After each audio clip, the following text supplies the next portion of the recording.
ایک طرف تو یہ بدعت ہے، اس کا وبال بھی ہوگا کہ نئی کام کیوں نہیں، ایک طرف محبت رسول بھی ہے کہ حضور کی محبت ہے، اللہ اس کو بھی تولے گا۔ اس لیے کئی لوگ بیچارے جو ہے نا سادہ، وہ اپنی محبت کی وجہ سے اللہ سے نام لے لیں گے، ان کی نیتیں نیک ہیں۔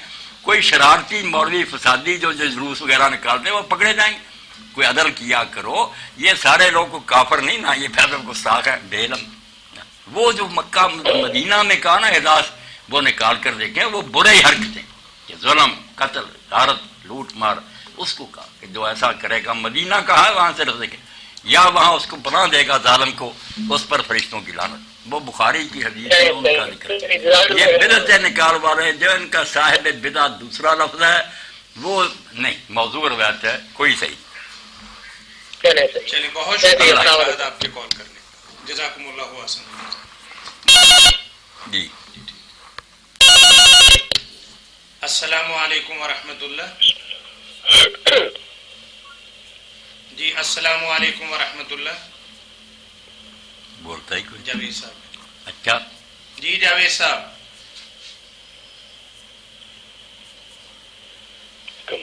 جی السلام علیکم۔ جی السلام علیکم، بات کیجیے، ہم سن رہے ہیں آپ کی بات۔ نہیں، لائن میں پرابلم۔ مولانا بدعت کے بارے میں ہم جب تک سوال نہیں آتا، گڑ کی بات جو میں آپ کو بتا دوں گا تو وہ جی السلام علیکم ورحمۃ اللہ۔ وعلیکم السلام۔ جی میرا سوال یہ ہے کہ کہتے ہیں کہ نیک انسان جس کے اعمال اچھے ہوں تو اس کے جو جان نکلنے کا وقت ہے تو اس کی روح آسانی سے نکلے گی، لیکن یہ سنا ہے کہ اللہ کے نبی نے یہ فرمایا کہ میری جان نکلنے کا وقت جب آیا تو مجھے یوں لگا کہ میرے اوپر بہت پہاڑ گر گیا ہے۔ تو پھر یہ کیسے تفریق ہوگی کہ ایک انسان جو برے اعمال کرتا ہے اور ایک طرف اللہ تعالیٰ کے نبی ہے جن کی ذات جو ہے وہ اتنی مقدس اور ہے؟ یہ ٹھیک ہے، ٹھیک ہے، ٹھیک ہے۔ ہاں، جان نکلنے کا بتائیں کہ وہ جی ٹھیک ہے، بتا۔ یہ جو بات کہتے ہیں نا کہ جو نیک آدمی ہوتا ہے اس کی روح بڑی آسانی سے نکلتی ہے، نزا کا وقت اس پر آسان ہوتا، یہ کوئی مسئلہ نہیں، نہ یہ کوئی بات ہے، نہ کوئی علامت ہے اس کی کہ نیک ہے یا بد ہے۔ کبھی بد جو ہے نا بیٹھے بیٹھے مر جاتے ہیں، کوئی تکلیف نہیں ہوتی، کبھی نیک بڑی تکلیفیں دیکھتے ہیں، کئی سال بیمار فارج اور دوسری بیماریاں، کوئی اس کو نہ سمجھے نیک بد کی نشانی ہے۔